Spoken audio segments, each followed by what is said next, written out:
সংসদে কেউ মানুক আর না মানুক, গণভোটের রায় আদায় করেই ছাড়বে বিরোধী দল, এমন হুঁশিয়ারি দিয়েছেন জামাত আমির শফিকুর রহমান। জাতীয় গণতান্ত্রিক পার্টি জাগপার প্রতিষ্ঠাবার্ষিকীর অনুষ্ঠানে তিনি বলেন, সংখ্যাগরিষ্ঠতার বড়াই করে দেশকে আবারও ফ্যাসিবাদের দিকে নিয়ে যাওয়া হচ্ছে। এ সময় 11 দলের নেতারা বলেন, ক্ষমতা পেয়ে জুলাই সনদ নিয়ে বেইমানি করছে সরকার। জুলাই সনদ বাস্তবায়নের স্লোগান নিয়ে জাতীয় গণতান্ত্রিক পার্টির 46তম প্রতিষ্ঠাবার্ষিকীর এই আয়োজন। এতে অংশ নেন জামাত সহ 11 দলের কেন্দ্রীয় নেতারা। বিএনপির অসংখ্য নেতাকর্মীকে গুম করা হয়েছিল। এ সময় নেতারা বলেন, আইনের দোহাই দিয়ে জুলাইকে অস্বীকার করার পায়তারা করছে সরকার, যা জনগণের সঙ্গে মুনাফিকি করার শামিল।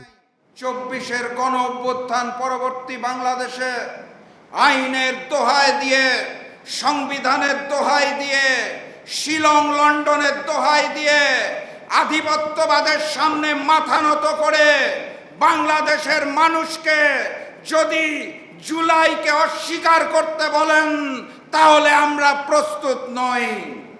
আমরা প্রস্তুতি গ্রহণ করেছি জুলাইয়ের শপথে দীপ্ত হয়ে জুলাই সনদ বাস্তবায়ন হওয়ার আগ পর্যন্ত আমাদের সংগ্রাম চলছে, আমাদের সংগ্রাম চলবে ইনশাআল্লাহ। অনুষ্ঠানে গণভোট বাস্তবায়ন নিয়ে বিএনপির অবস্থানের কঠোর সমালোচনা করেন জামাত আমির। আমরা হার পক্ষে ছিলাম, আমরা হার পক্ষে আছি।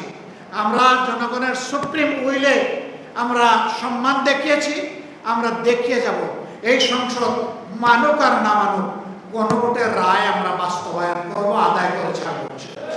যেদিন গণভোটের গণরায়কে অস্বীকার করা হয়েছে, সেই দিন থেকেই নতুন করে আবার ফ্যাসিবাদের যাত্রা বাংলাদেশে শুরু হয়েছে।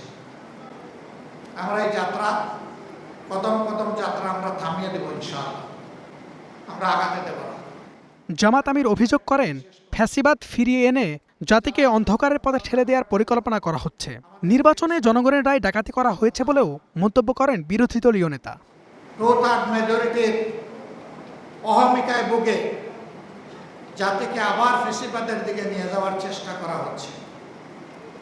তিনি বলতেন, ফ্যাসিবাদ আর জনগণের আকাঙ্ক্ষার মাধ্যমে মধ্যখানে যদি অন্য কিছু এসে দাঁড়ায়, আমি সেই শফিউল আলম প্রধান ফ্যাসিবাদকে জনগণের দিকে এগিয়ে যেতে দেব না, এখানেই থামাই দেব। গুগু, তুমি একবার জনগণের ধান খেয়েছো, আবার খাওয়ার চিন্তা করো না। এবার আসলে ঠিকই তোমার লেজ, ঠিকই তোমার পা, ঠিকই তোমার ডানা অবশ করে দেওয়া। যারা নিজেদের দলের মধ্যে গণতন্ত্র চর্চা করে না, তারা দেশের 18 কোটি মানুষের নিরাপত্তা দিতে পারবে না বলেও মন্তব্য করেন জামাত আমির। যাদের নিজেদের নেতাকর্মীদের হাতে নিজেদের নেতাকর্মীরাই নিরাপদ নয়। HM Imran, star news, Dhaka.